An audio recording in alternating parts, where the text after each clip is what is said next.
നമസ്കാരം, സിറ്റി ന്യൂസിലേക്ക് സ്വാഗതം.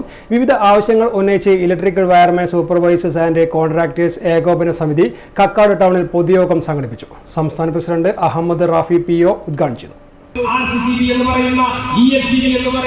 ഓട്ടോമാറ്റിക് ആയിട്ട് പുറത്തടിച്ചാൽ ആ സാധനം വീട്ടിൽ വെച്ചിരുന്നുവെങ്കിൽ ആ സഹോദരനെ അവരുടെ സഹധർമ്മിണിയെ നഷ്ടപ്പെടില്ലായിരുന്നു, ആ മക്കൾക്ക് അവരുടെ ഉമ്മയെ നഷ്ടപ്പെടില്ലായിരുന്നു.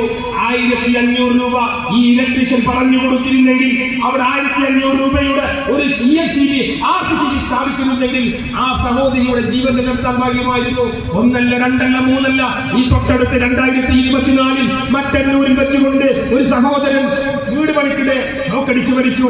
വീട് നിർമ്മാണത്തിന്റെ പ്രവൃത്തി നടക്കുമ്പോ, ടൈൽ പണി നടക്കുമ്പോ ആ ടൈൽ വർക്കിലെടുത്ത കേബിൾ ചവിട്ടിക്കൊണ്ട് പ്രിയപ്പെട്ട സഹോദരൻ നഷ്ടപ്പെട്ടു.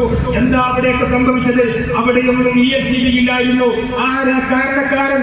അത് ചെയ്തു കൊടുത്ത ആളാ കാരണക്കാരൻ എന്ന് ഞങ്ങൾ കൃത്യമായി അടിവരയിട്ടുകൊണ്ട് പറയും. അനധികൃത വയറിംഗ് തടയുക, സിവിൽ കോൺട്രാക്ടർമാർ വയറിംഗ് ജോലികൾ ഏറ്റെടുക്കുന്നത് തടയുക തുടങ്ങിയ ആവശ്യങ്ങൾ ഉന്നയിച്ചായിരുന്നു യോഗം. സംസ്ഥാന ജനറൽ സെക്രട്ടറി രഞ്ജിത്ത് മുണ്ടേരി, മുൻ സംസ്ഥാന ജനറൽ സെക്രട്ടറി അഷ്റഫ് ചുങ്കത്തറ, ജില്ലാ പ്രസിഡന്റ് ഷഫീഖ് P മുതലായവർ പ്രസംഗിച്ചു. News desk city news. കൂടുതൽ വാർത്തകൾ അറിയുവാൻ സിറ്റി ചാനൽ വാട്സ്ആപ്പ് ഗ്രൂപ്പിൽ ജോയിൻ ചെയ്യുക. ഒപ്പം YouTube ചാനൽ സന്ദർശിക്കുക. വാർത്തയുടെ അവസാനിക്കുന്നില്ല. മറ്റൊരു വാർത്തയുമായി വീണ്ടും കാണാം. നമസ്കാരം.